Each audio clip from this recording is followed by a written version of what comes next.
Hey crafty friends, Jenn here. I'm really excited to be participating in the Christmas in July YouTube hop for Scrap Diva Designs. If you're following along with the hop, you're coming over from Buzzin' with V. Welcome if you're new to my channel. Now, Erica is generously offering a $20 gift code to her online shop. In addition to, I'm going to be offering a second prize, and it's going to be some happy mail from me.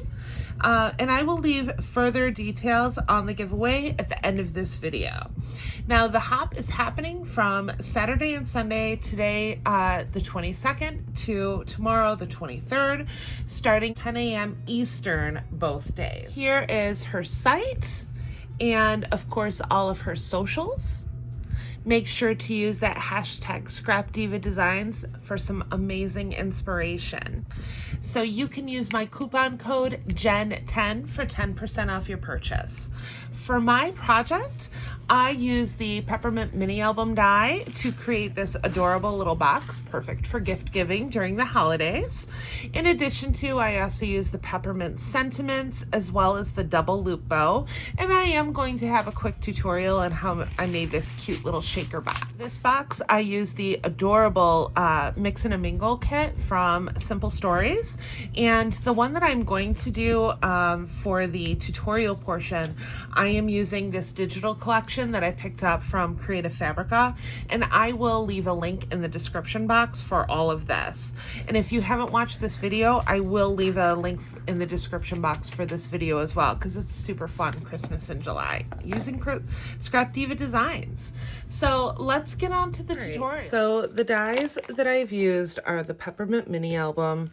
We also have the 3D paper cake die, and I use the double loop bow, as well as peppermint sentiment. And then for the 3D paper cake, I am using these two right here. You have several different layers. For this one, I did cut this out. I used the regular peppermint on the first one. You're going to get two layers. This is your back layer that I cut out of like a light blue heavyweight cardstock. For this one, I did use 110-pound cardstock. I really wanted to layer this one up and make it a super sturdy box, so I cut it out of the 110-pound twice, and then I cut this one, which is the pattern paper piece, for the top of it, and I cut that twice, once for the top, once for the bottom. And of course, you're gonna need two sets of everything. So I've already put this one together, and you can tell this is super thick and sturdy. For the shaker portion, you're gonna want, obviously, these stacked dies right here. You're going to run them through with a piece of tape on top to keep their shape, and then you're going to get something like this. And then you're also going to need this one in the back, which is just a solid line instead of the stitch.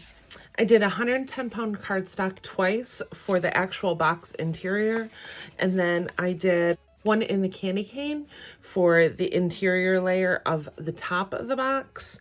And then you're also going to need a small stitched piece for the interior of the bottom box.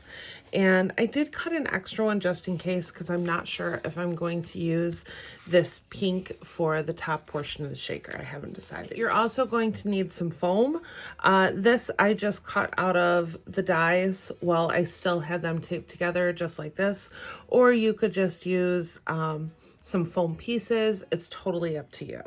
You're also going to want 2 of the large strips and 2 of the medium-sized strips from the 3D layer cake.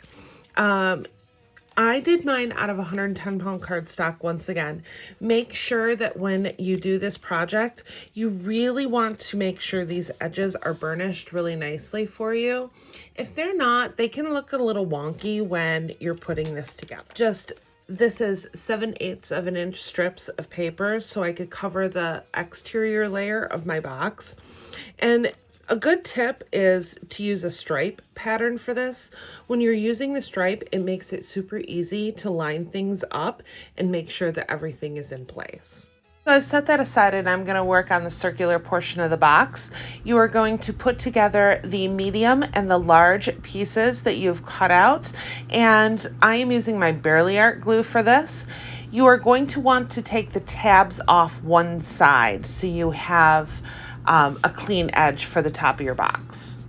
Make sure those strips are curled, and you're going to want to start adhering the tabs to the bottom layer. You are going to want to line it up to the edge, but don't go over the edge. I actually have just the smallest fraction of the bottom of the box showing. This will allow for ease when you go to put the top of your box on. Just take your time and go slow. Make sure that each tab is nice and adhered before moving on to the next section. I chose to cut a little bit of the strip off since it is a bit longer than what we need, just to add less bulk to the box. And then I'm going to use my glue to grab all of those tabs, and I am adding some glue directly to the strips itself. So as you can see, I've already started the top portion of the box. This time the tabs are going to be below, so it makes it a little easier to put this on. This will also add just a little bit of circumference to your box to make closing it easy. And as you can see here, I am cutting just a little bit of that strip off again to make it a little less bulky. You are going to once again add some to the strips itself, and then make sure to glue those tabs down.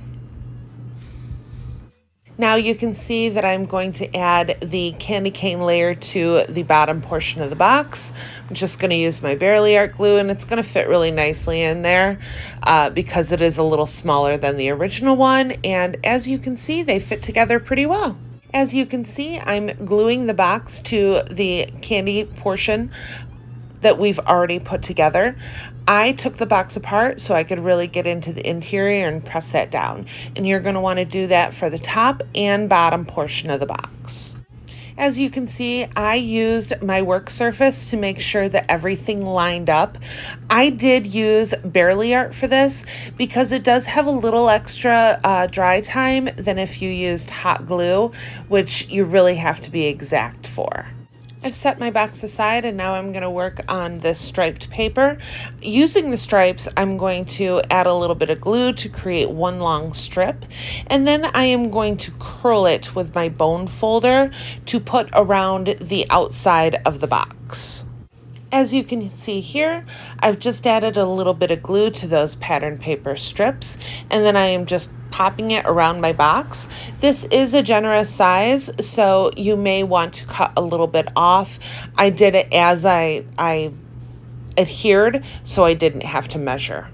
As you can see here, I'm creating the shaker portion of my box. I do create my own adhesive foam by layering adhesive sheets and regular foam that you get from the craft store, so you can have it in whatever color you want. As you can see, I've added this fun shaker mix that I received from my friend Michelle at the Shabby Chic Chick, and I'm just adding the acetate portion to the top of the foam. Now you're going to see me adding the pattern paper portion to cover up the edge, and I just use Barely Art glue for this. You're just going to see me add the swirl. I did use my Barely Art glue for this. I'm going to show you how I did my bows for the candy box. I am once again using the small double loop bow from the set, and I have brought out some of these cute blue poinsettias from my stash.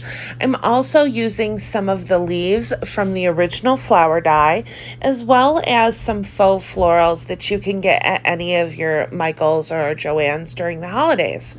I've folded the tabs inward, and I've used some hot glue to secure. I then added the faux florals as well as the poinsettia for the top, and then I added the leaves to the bottom. I've already added the bows that we just created to my box using some hot glue. This cute little candy die cut also comes with the Peppermint Mini album from Scrap Diva Designs. Now you're going to see me adding the peppermint sentiments from the die set. I did layer everything on adhesive foam, and then the foam piece is also held up with some 1/4-inch cubies from Barely Art. Adding those cubies gives it a little bit of a clearance above the bows since they have so much dimension. So here's my finished product. Super fun, right? Thank you so much for watching. As I had mentioned before, Erica is generously offering a $20 gift code to her online store. In addition to, I am going to be offering a second prize. I'm going to give some Christmas in July Happy Mail to a second place winner. And the hop is closing on the 26th, so a winner will be picked on the 27th.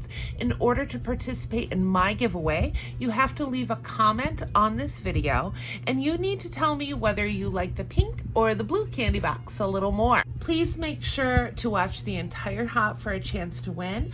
Don't forget to head on over to Scrap Diva Designs. Here is her website as well as her socials. And you can use my coupon code JEN10 for 10% off your purchase. The next channel participating is Hello It's Me Roxie. I will link her in the description box. Thank you for watching, and I'll see you in the next crafty video. Bye!